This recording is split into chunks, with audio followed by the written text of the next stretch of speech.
할렐루야. 이렇게 인사하겠습니다. 함께 예배 드려서 감사합니다. 이 넓은 곳에 나 혼자 썰렁하게 예배 드리면 얼마나 힘들까요? 그러나 이렇게 함께 예배 드리는 우리 성도님이 계셔서 얼마나 기쁜지 모릅니다. 이제 가을입니다. 주보가 색깔이 변하였습니다. 이제 올해도 넉 달밖에 남지 않았습니다. 연초에 계획했던 것, 하나님께 약속했던 것들을 잘 이루시기를 주님의 이름으로 축복합니다. 이 목회와 신학 저널 올해 6월로 심층교회 코너에서 오순절 운동과 한국 교회라는 주제로 다루었습니다. 오순절 운동이 무엇인가 하면 사도행전 2장에 오순절에 성령님이 마가의 다락방에서 기도하는 120명 성도들에게 임했습니다.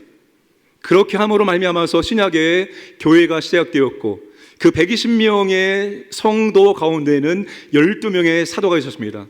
성령이 임하자 그들이 성령에 충만받고 담대하게 복음을 증거하고 놀라운 표적과 능력과 기사를 펼쳤습니다.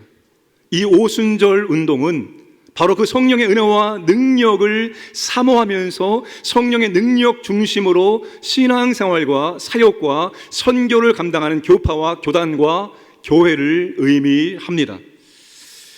바로 이 주제에 국내 5분의 신학자들이 주제로 글을 써서 올렸습니다. 매우 인상적인 것을 발견하셨습니다. 미국의 대표적인 선교학 학술지 중에 인터내셔널 불레틴 오브 미니스트리 리서치가 있습니다. 이 학술지는 1985년부터 매년 선교사 출신의 통계학자 데이비드 바레트가 분석한 세계 기독교 통계가 실립니다. 물론 이분이 2011년에 소천합니다. 그 이후에 미국의 유명한 신학교가 고든 코넬 신학교입니다. 이 신학교의 세계 기독교 연구소 소장이면서 선교학자인 토드 존슨이 소속 연구원들과 함께 같은 저널에 매년 세계 기독교 통계를 발표합니다. 2022년 신년 첫 호에 세계 기독교 통계를 발표했습니다. 화면에 보시는 것이 바로 그 통계입니다. 이 표는 여러 가지 의미심장한 것을 우리에게 시사해 주고 있습니다. 자, 종교에 대한 현대인들의 관심이 줄어드는 것이 아니라 오히려 늘어나고 있다는 사실입니다. 종교 사회학자들은 과학주의와 개인주의와 세속주의로 말미암아서 더 이상 현대인들이 종교에 몰입하지 않을 것으로 예측했으나 그들의 예측이 완전히 빗나가고 있다는 사실입니다. 자, 그리고 기독교인의 비율은 1900년대부터 2022년, 2050년의 예상 추정치를 비교할 때 그 비율이 그대로 유지가 되고 있다는 겁니다. 1900년도 34.5%, 1970년 33.1%, 2000년 32.2%, 올해 2022년 32.2%, 2025년 추정 32.2%, 2050년 추정 34.2%입니다. 그러니까 이 기독교인의 비율이 거의 대부분 그대로 유지가 되고 있습니다. 그런데 이 표에서 확연하게 드러나는 것이 있습니다. 그것은 무엇인가 하면 북반구와 남반구의 기독교인의 비율이 완전히 바뀌게 되었다는 사실입니다. 이 북반구는 전도, 적도 북부 지역을 의미하는 것이 아니라 우리가 정치학과 경제학에서 전통적으로 세계 패권을 쥐고 있던 유럽과 북미를 의미합니다. 그래서 글로벌 노스를 의미합니다. 그리고 반면에 글로벌 사우스 남반구는 아시아, 아프리카, 남아메리카, 오세아니아를 뜻합니다. 과거에 이 지역을 제3세계의 지역이라고 얘기했습니다. 자, 중요한 것은 1900년도에는 전 세계 기독교인의 비율이 북반구의 82.3%가 해당되었습니다. 그런데 이 비율이 2022년도에 가면은 32.7%로 대폭 하락합니다. 그러니까 북반구에 있는 기독교인의 비율이 완전히 축소가 되어지고 반면에 남반구에 있는 기독교인의 비율이 급상승하게 된다는 것입니다. 여러분, 2020년을 기준으로 노란색입니다. 이미 남반구의 기독교인의 비율이 북반구를 추월했습니다. 오늘날 67.3%로 압도적 우위에 있습니다. 중요한 것은 하단부에 있는 통계 수치입니다. 저 하단부에는 개신교인과 오순절 및 은사주의 교회에 속한 성도들의 비율을 알려주고 있습니다. 초록색 부분입니다. 자, 여러분, 1900년도에 기독교인 중에 오순절 운동과 연결된 성령 운동에 영향을 받은 교회인들의 비율이 전체 기독교인의 0.17%에 해당됩니다. 아주 미미한 숫자입니다. 1억 3,400일 때 이 오순절 은사주의는 98만 1000명이었습니다. 0.17%에 해당이 되는데 2000년도에는 22.3%로 상승했고 2022년 현재에는 26%에 이르고 그리고 2050년도에는 30.9%로 늘어날 것으로 전망을 하고 있습니다. 등장한 지 불과 100년밖에 되지 않는 분파가 전체 기독교의 22%를 차지하고 150년 후에 2050년도에는 30%를 차지한다는 것은 교회 역사에서 유례가 없는 성장 속도를 말합니다. 그런데 여러분, 초대교회, 신약의 사도행전, 여러분, 성령님의 역사와 능력이 일상이었습니다. 그러다가 로마의 콘스탄틴 대제가 기독교를 공인하면서부터 어떤 일이 발생했는가 하면 기독교가 국교화되면서 이제는 교회라는 어떤 건물을 짓고, 성당이죠, 건물을 짓고 사제를 세워서 모든 일들을 진행하기 시작하면서 더 이상 성령의 은혜와 역사가 교회 가운데 임하고 있지 않다는 거예요. 여러분, 1900년도에 다시 성령의 은혜와 능력을 사모하고 성령의 은혜와 능력을 체험했던 사람들이 생기면서 교단이 만들어지면서 지금까지 이렇게 성장을 하고 있는 것입니다.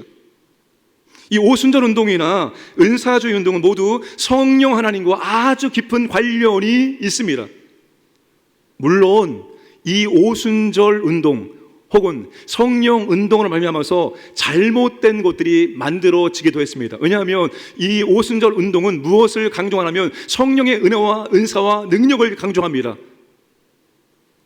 신비한 치유를 강조하고 기적을 강조하고 체험을 강조합니다. 그러다 보니까 분명히 잘못된 것들을 만들어내기도 하였습니다. 그런데 한 가지 분명한 결론이 있습니다. 성령 하나님의 역사 없이 개인의 믿음의 성장이 없고 교회의 성장은 없다는 사실입니다. 성결대학교 역사학자 배본철 교수께서 오순절 운동과 한국교회의 성령론을 주제로 논문을 발표했습니다. 한국교회 초창기부터 오늘까지 한국교회가 성령론에 대해서 어떤 자세를 취했는지를 그렇게 연구한 논문입니다. 그러면서 그가 이렇게 말하고 있습니다. 한국교회는 성령의 능력에 대한 요청이 절실하다. 지금 오늘날 한국교회가 성령의 은혜와 능력을 절실하게 요청을 해야 한다는 겁니다. 지금 방황하는 한국교회를 다시 일으킬 수 있는 힘은 오직 복음의 능력뿐이다. 이는 곧 말씀과 성령이 조화롭게 역사할 때만 나타난다.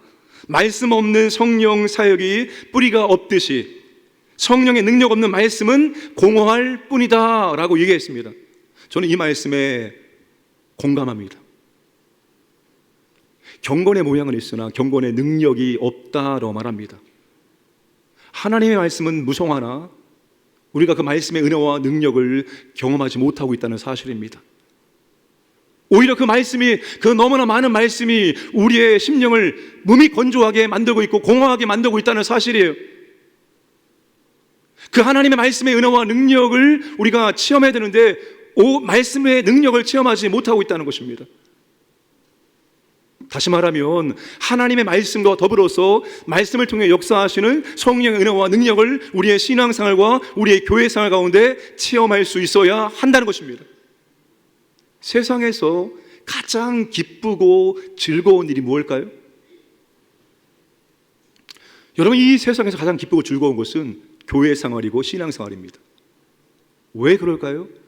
하나님의 은혜와 능력, 성령의 은혜와 능력을 우리가 일상에서 체험한다면 이것보다 더 기쁘고 즐거운 일이 없어요. 오늘 우리가 하나님께 기도하는데 그 기도가 내일 응답됩니다.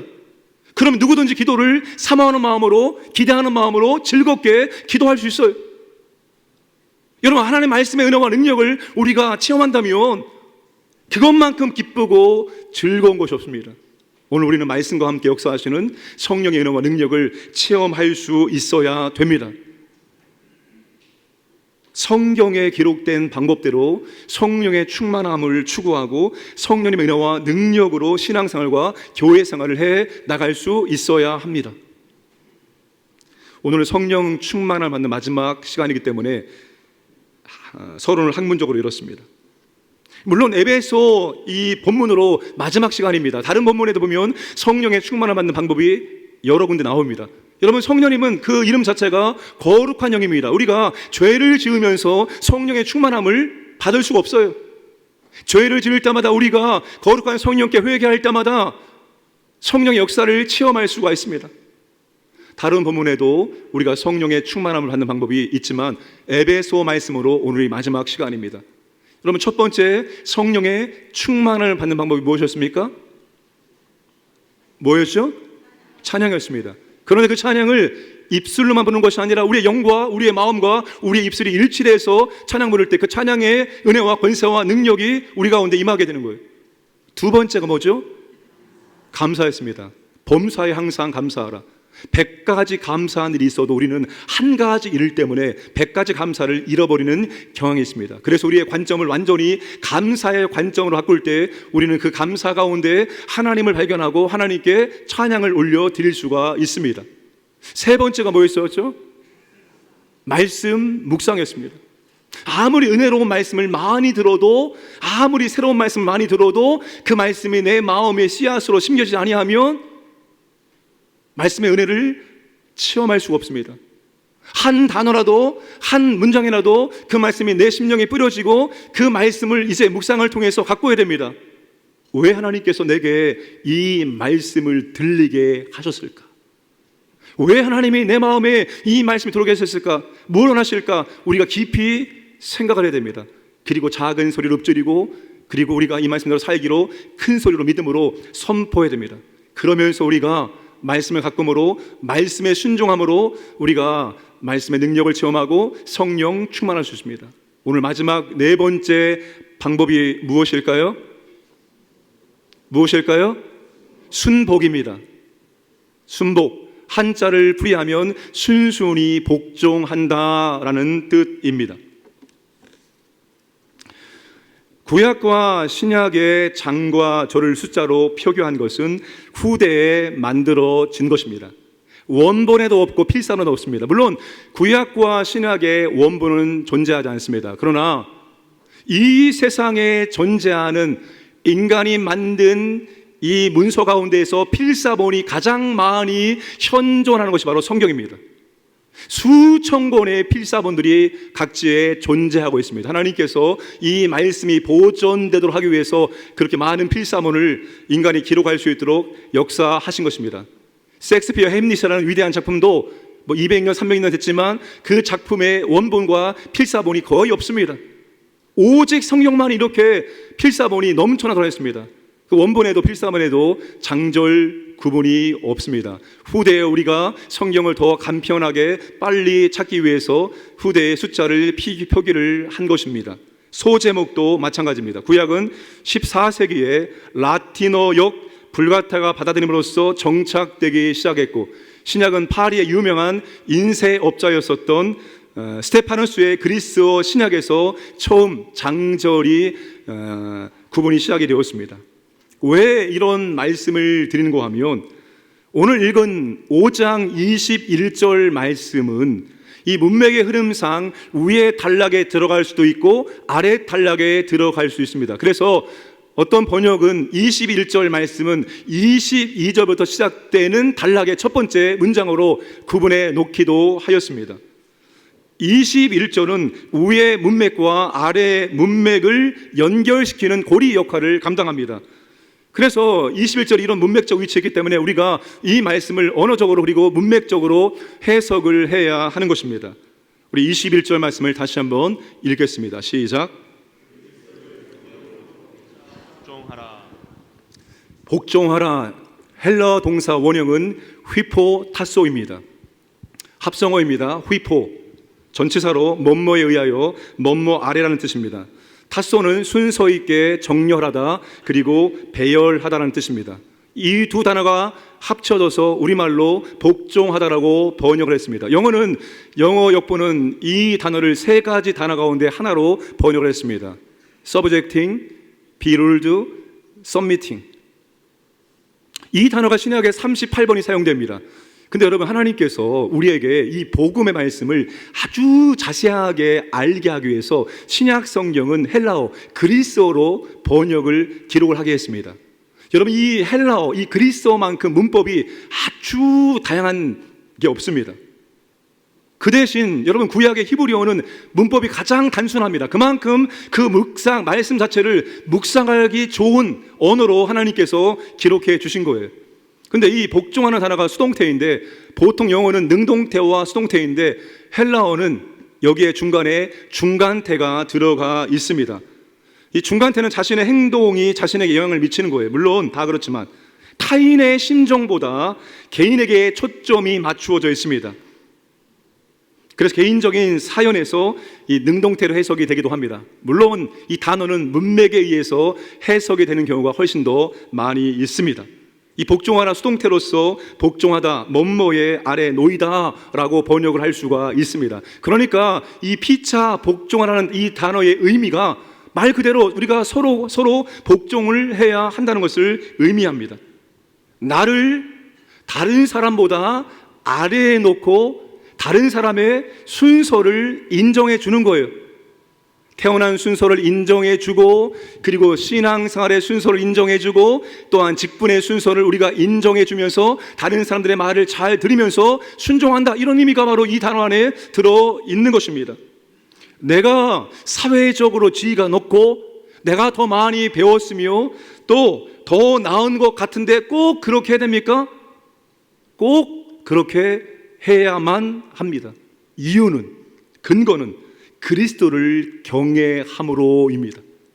그리스도를 경외한다면, 그리스도를 경외하기 때문에 우리는 서로 피차 복종해야 됩니다. 피차 순종해야 된다는 거예요. 그리스도께서 우리를 구원하기 위해서 어떠한 조건도 보지 않았기 때문에 우리가 이 그리스도 안에서 우리 역시도 다른 사람을 절대로 평가하지 말며 그대로 받아주고 그대로 서로가 인정해주고 서로 우리가 복종하는, 순종하는 관계가 되어야 한다는 겁니다. 여러분, 세상은 조건을 가지고 상대를 평가하고 그 평가의 결과에 따라서 다른 사람들을 다르게 대합니다. 나보다 조금 낫다 하면 함부로 대하고 나보다 높다 하면 저절로 고개가 숙여집니다. 그러나 우리 그리스도 안에서 그리스도를 복종함으로 말미암아서 경외함으로 우리는 모두가 사회적인 모든 신분 철폐하고 기준 철폐하고 그리스도 안에서 우리는 가족으로서 피차 복종할 수 있어야 한다는 것입니다. 이것이 이 단어의 언어적 의미입니다. 그런데 오늘 설교에서는 이 복종하라가 문맥적 의미가 더 중요합니다. 21절 복종하라는 말씀 다음에 어떤 말씀이 나오는가 하면 인간관계에서 굉장히 중요한 관계가 나옵니다. 아내와 남편의 관계, 부모와 자식의 관계, 그리고 종과 상전의 관계가 나옵니다. 여러분, 이 관계는 우리가 세상을 살면서 가장 중요한 관계라고 말할 수가 있습니다. 그런데 이 관계에서 반복적으로 공통적으로 나오는 단어가 바로 순종하라, 복종하라라는 단어입니다. 이 복종하라는 말은 문맥적 의미로 하나님이 세우신 권위에 순복하라는 뜻입니다. 우리가 하나님이 세우신 권위에 순복할 때 비로소 우리가 성령의 충만함을 입을 수가 있다는 거예요. 하나님이 세워주신 권위가 얼마나 중요한지 말씀을 살펴보도록 하겠습니다. 에베소서 6장 1절 본문을 띄워주세요. 자녀는 부모에게 뭐 하라고요? 에베소 5장 22절 아내는 남편에게 뭐 하라고요? 베드로전서 2장 18절 하인은 주인에게 뭐 하라고요? 히브리서 13장 17절 교인은 교회 지도자에게 뭐 하라고요? 보여주세요. 본문을 보여주세요. 뭐 하라고요? 디도서 3장 1절 시민은 권세에게 뭐 하라고요? 복종, 순종 다 똑같은 헬라 단어를 번역을 한 것입니다. 가정에서의 기초가 바로 순종입니다.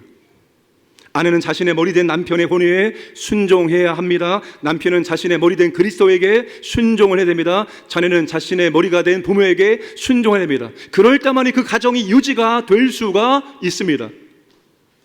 직장에서도 기초가 순종입니다. 상사의 권위를 인정하고 순종해야 됩니다. 부장님, 과장님, 사장님, 회장님 그 권위에 우리가 순종해야지만 직장이 유지가 될 수가 있다는 거예요. 교회의 기초가 순종입니다. 교인들은 교회의 지도자들의 권위에 인정하고 순복해야 합니다. 사회의 기초도 바로 순복, 순종입니다. 국민들은 대통령과 위정자들에게 진심으로 순복할 수 있어야 됩니다. 가정이 유지가 되어지고 교회가 유지가 되어 사회가 직장이 나라가 유지가 되기 위해서는 하나님께서 세우신 권위에 우리가 순복해야 한다는 것입니다. 여러분, 순복이 이만큼 중요한 거예요. 만약에 내 마음에 안 드는데요, 하나님이 세우신 권위에 우리가 순복하지 않는다면 이게 어떤 일이 될까요? 로마서 13장 1절과 2절 말씀을 함께 읽겠습니다. 시작. 각 사람은 위에 있는 권세자들에게 복종하라. 권세는 하나님으로부터 나지 않음이 없나니 모든 권세는 다 하나님께서 정하신 바라. 그러므로 권세를 거스르는 자는 하나님의 명을 거스름이니 거스르는 자들은 심판을 자취하리라. 모든 권세, 모든 권위가 하나님으로부터 나오기 때문에 만약에 우리가 그 권위에 거역하면 곧 그것은 하나님께 거역하는 것과 같다라고 말하고 있습니다. 이러면 우리가 절대로 성령의 충만함을 입을 수가 없습니다. 성령께서 역사하지 않기 때문입니다. 성령은 철저히 하나님이 세우신 권위와 질서를 따라서 역사하기 때문입니다. 그런데 여러분, 중요한 것은 거역하는 자가 있습니다. 누구입니까? 사탄입니다. 여러분, 사탄은 권위를 순복하지 않고 하나님의 권위에도 그는 대들었습니다. 절대로 권위에 순종하지 않습니다. 그러니까 여러분, 우리가 하나님이 세우신 권위에 순복하지 않을 때 그것은 무엇과 같은 거 하면 사탄한테 나를 써달라고 말하는 거 똑같은 거예요. 권위에 순복하지 않은 사탄이여 나를 사용하여 주옵소서라고 하는 것과 똑같은 원리입니다. 하나님이 세우신 권위를 인정하고 순복할 때 성령의 충만함을 입을 수가 있습니다. 여러분, 복음서에 예수님의 사역을 정리하면 두 단어로 요약이 됩니다. 바로 그것이 바로 순종과 섬김입니다. 예수님의 지상 사역은 오직 하나님 아버지의 뜻에 순종했고 또한 많은 사람들을 섬기는데 그의 에너지와 시간과 모든 것을 사용했습니다. 신약 학자들이 빌립보서 2장 6절에서 11절을 그리스도의 찬송시, 그리스도의 찬가라고 말합니다. 여러분, 그 말씀 보시면 예수님의 이 순종이 어떠한 순종인지를 우리에게 말하고 있습니다. 6절 말씀 보시면 그는 근본 하나님의 본체시나 하나님과 동등됨을 취할 것으로 여기지 아니하시고 8절에 사람의 모양으로 나타나사 자기를 낮추시고 죽기까지 복종하셨으니 곧 십자가에 죽으심이라. 삼위 하나님께서 인간을 구원하기 위해서 이 구속의 계획을 논의를 하셨습니다. 물론 이 구속의 계획에 주도적 역할은 성부 하나님께서 감당하셨습니다. 그 성부 하나님께서 우리 예수님에게, 성자 하나님에게 말합니다.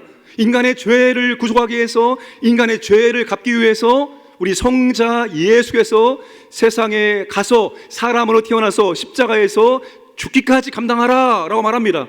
그때 예수님께서 하나님의 명령에 따지지 않으셨습니다.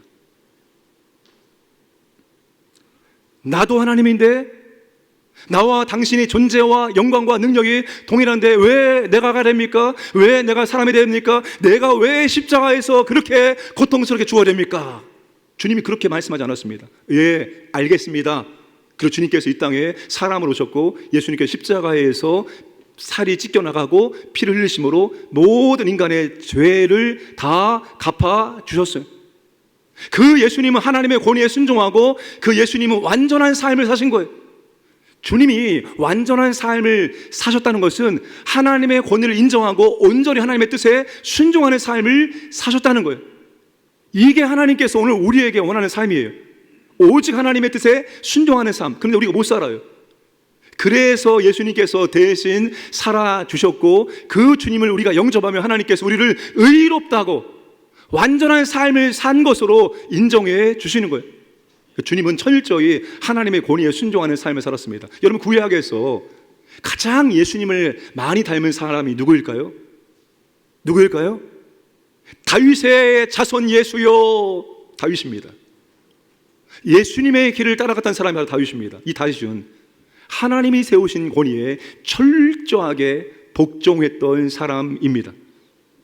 다윗이 블레셋 장수 골리앗을 물리치고 나라를 위험에서 구해내자 민심이 사울에게서 다윗으로 바뀝니다. 사울은 천천히요, 다윗은 만만히로다.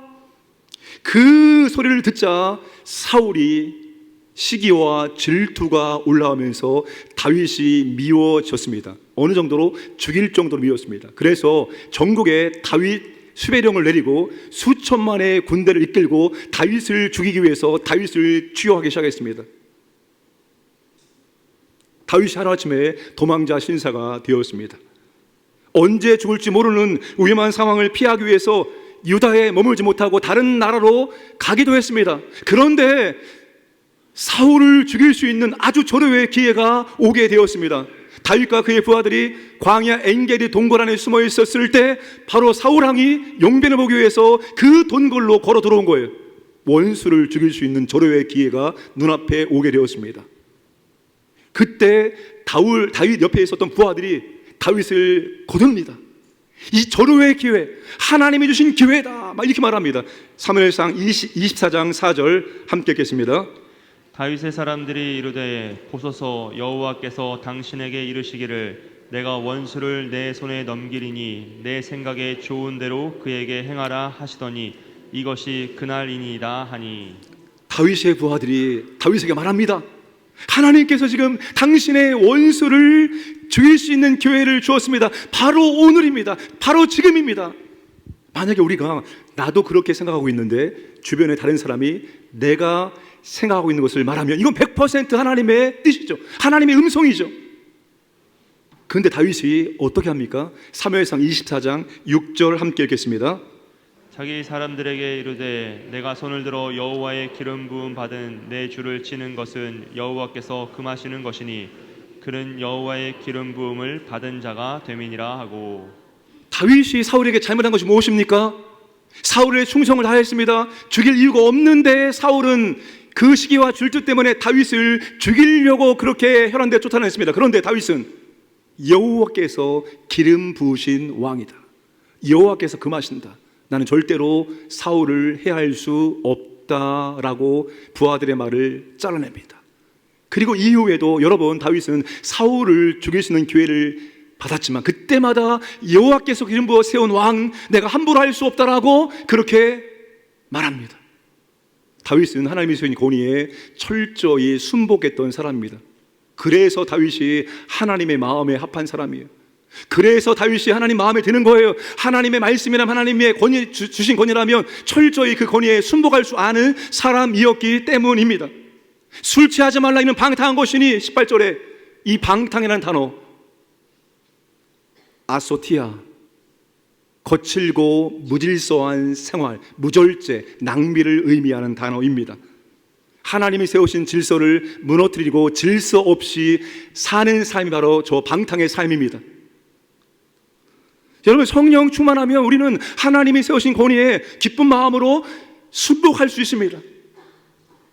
하나님의 세우신 권위에 순종할 때 우리 안에 계신 성령께서 기뻐하시고 충만하게 역사하십니다. 우리 성령을 소멸치 말아야 됩니다.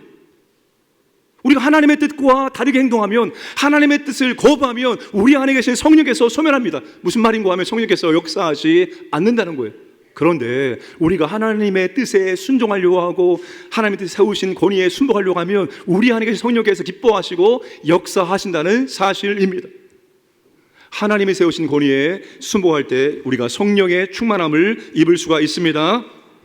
성령 충만은 공동체 안에서 이루어집니다. 바울이 이 편지를 한 사람 개인에게 보낸 것이 아니라 에베소 교회 공동체에 이 편지를 보냈습니다. 바울이 이 편지를 보냈을 때 한 사람의 낭독자가 이렇게 앞에서 낭독하면 모든 회중들이 그 편지의 내용을 다 들었습니다. 여러분, 19절에 서로 화답하며, 골로새서 3장 16절의 말씀에 대해서 피차 가르치며 권면하고, 21절 피차에 복종하라. 여러분, 찬양과 감사와 묵상과 순복 전부 다 혼자 하는 것이 아닙니다. 교회 공동체, 믿음의 공동체 안에서 우리가 함께 해나갈 때 우리가 성령의 충만함을 입을 수가 있다는 거예요. 교회는 철저히 공동체 중심입니다. 개인이 막 노력하고 수련해서 주님이 기뻐하시는 인격자를 만들어내는 것이 아니라 믿음의 공동체 안에서 우리가 함께 하면서 그 안에서 우리가 주님 기뻐하시는 성령의 열매로 인격이 만들어지고 다듬어지고, 그리고 성령의 은혜와 능력을 체험하고 성령의 충만함을 받을 수가 있다는 것입니다. 신앙생활은 절대로 혼자 한다고 해서 되는 것이 아닙니다.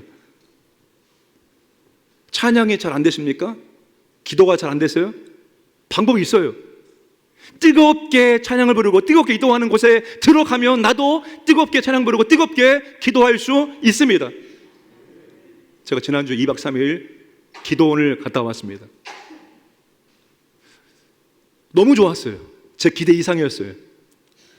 기도원이 아주 아담했고, 들어가니까 정말 절로 기도하고 싶은 그런 분위기가 형성되었고, 집회실에 딱 들어가니까 기도를 작정한 분들이 와서 찬양을 부르고 기도하는데, 야, 이거 장난 아니에요. 뜨겁게 찬양 부르고 뜨겁게 기도하는데 거기서 살살하면은 쫓겨날 것 같아요. 저도 덩달아 뜨겁게 찬양 부르고 뜨겁게 기도할 수밖에 없었습니다. 여러분, 우리 교회에도 있어요, 그런 곳이. 언제? 금요 성령 기도회. 여러분, 그때 나와서 함께 찬양 부르는 거예요. 아, 음치인데요. 저도 음치예요. 그러나 여럿이 부르면 음치가 다 묻힙니다. 아, 제가 지금 체면에 무슨 뜨겁게 기도합니까? 아니에요. 함께 기도하는 거예요. 함께 소리를 내어서 찬양 부르고 함께 기도할 때 내 안에 치유가 일어나고 내 안에 성령 기뻐하시고 내 안에 성령께서 역사하신 것을 우리가 체험할 수가 있습니다. 함께 할 때만이 우리가 성령의 충만함을 받을 수 있음을 여러분 꼭 기억하시기를 바랍니다. 구역 모임이 시작되었습니다. 여러분, 나눔이면 나눔.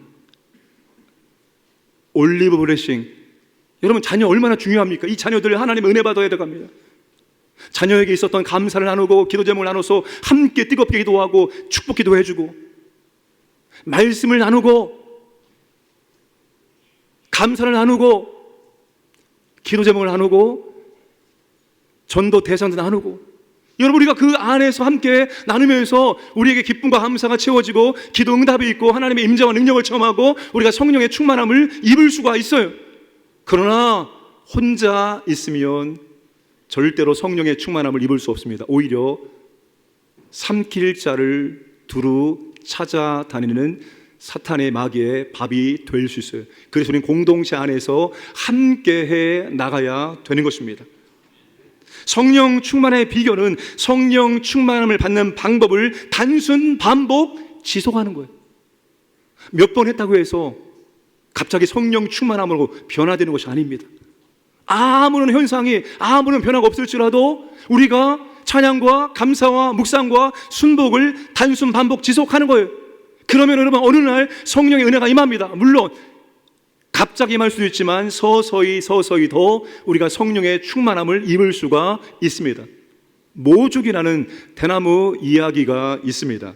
이 모죽은 씨를 뿌린 후 5년 동안 아무리 물을 주고 아무리 영양을 줘도 싹이 나지 않습니다.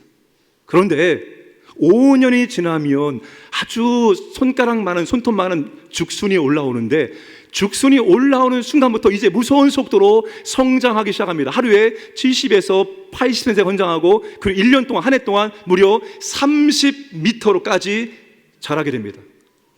그런데 그럼 지난 5년 동안은 모죽은 도대체 뭘 한 겁니까? 그렇게 물을 주고 거름을 줬는데 아무런 변화가 드러나지 않았는데, 그 지난 5년 동안 모죽은 땅 속에서 더 넓고 더 깊게 뿌리를 내리고 있었습니다. 그리고 딱 5년이 되었을 때 죽순이 올라오고, 그 다음부터는 폭발적인 성장의 속도를 보이게 된 것입니다. 오늘 우리도 마찬가지입니다. 아무런 변화가 없어요. 아무런 능력도 없습니다. 이걸 계속 해야 되나? 이런 느낌이 들어요. 그러나 여러분, 성령 충만을 받기 위한 이 방법을 우리가 단순 반복 지속하면 오늘 우리도 죽순처럼 어느 날 하나님의 은혜와 능력을 뜨겁게 체험할 수 있고, 또한 우리가 계속해 서서히 성장하고 있다는 사실입니다. 그러므로 포기하지 마시고, 계속해서 혼자 하지 마시고, 함께 우리가 성령의 충만을 받기 위해서 찬양과 감사와 묵상과 순복을 계속해 나가시기를 바랍니다. 그리고 성령 충만의 결과는 두 가지로 나타납니다. 하나는 내가 그리스도의 성품으로 변화되어진 것이고, 또 하나는 내가 복음을 증거해서 복음의 열매를 맺게 되는 겁니다. 그것이 목적이 아니고 치유, 능력, 은사의 목적을 두면 백발백중 잘못될 수가 있습니다. 우리가 성령의 충만을 받고 그 성령의 충만함을 하면서 우리의 인격이 변화되어지고 우리가 예수의 증인으로 살아갈 수 있기를 주님의 이름으로 축복합니다.